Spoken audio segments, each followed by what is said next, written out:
लेकिन मेरा बस आपसे ये सवाल है कि वोट डालने से पहले ये सोचिए कि क्या वो सरकार बना सकते हैं। अगर वो सरकार के नजदीक पहुंचते हैं तो आप बेशक वोट उन्हें दे दीजिए, लेकिन वो नहीं पहुंचेंगे। उन्हें अगर वोट दिए जाएंगे, बटेंगे अगर हमारे वोट, तो सरकार फिर से भाजपा की बनेगी।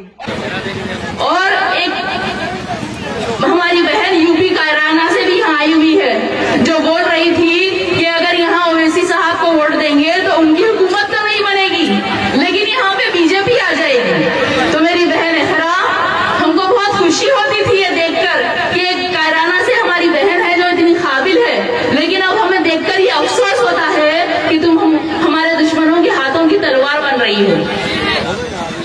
जिस तेजस्वी को तुम जिताने यहाँ आई हो, उस तेजस्वी से जब पूछा गया कि जो आई लव मोहम्मद के पोस्टर ले जाने पर कुछ नौजवानों पर एफआईआर हुआ, उस पर आपका क्या कहना है? तो वो तेजस्वी ने कहा कि मुझे कुछ नहीं पता, मेरा जहन जो है वो अभी बिहार चुनाव पर है। और बहन एहरा, तुम एक मुस्लिम खवातीन हो, तुमको इस चीज का एहसास होगा कि हमारा हिजाब हमारे लिए कितना अजीज है। हमारी शान शौकत, हमारी इज्जत और हमारी हिफाजत करने वाला हमारा ये हिजाब है। और जब इस हिजाब के बारे में तुम्हारे लीडर अखिलेश यादव से यूपी चुनाव से पहले पूछा गया कि हिजाब बैन पर आपका क्या कहना है, तो तुम्हारे लीडर ने कहा कि मुझे कुछ सुनाई नहीं दे रहा। और जब मेरे खायद असदुद्दीन ओवैसी साहब से पूछा गया हिजाब बैन के बारे में, तो उन्होंने कहा कि हिजाब पहनना मुस्लिम लड़कियों का हक है और एक दिन इस मुल्क की प्राइम मिनिस्टर एक हिजाब पहनने वाली लड़की बनेगी इंशाअल्लाह।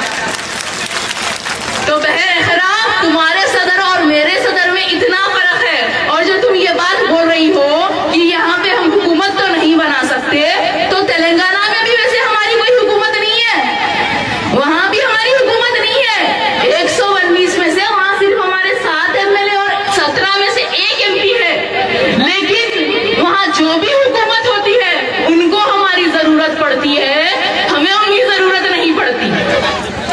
वो हमारे इतिहाद की ताकत से मजबूर हो जाते हैं। वहां जहाँ कोई भी हुकूमत आती है वो हमारे इशारों पे नाचती है, हम उनके इशारों पे नहीं नाचते।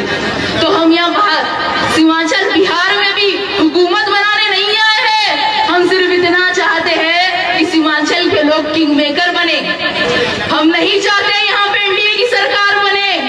हमारी ख्वाहिश ये है कि 14 तारीख के दिन जब चुनाव के नतीजे आए तो ये महागठबंधन के लोग हमारे दर पर आए, खटखटाकर बोले चलो हमारे साथ पटना, हम मजबूर हैं, अब हम तुमको भी तख्त पर बिठाएंगे। और अगर इंशाअल्लाह हम ये करने में कामयाब हो गए तो पूरे हिंदुस्तान के रियासतों को एक पैगाम जाएगा कि अगर मुसलमान मुत्तहिद हो जाए तो हम हमारी इत्तेहाद की ताकत से यहाँ की हुकूमतों को झुका सकते हैं।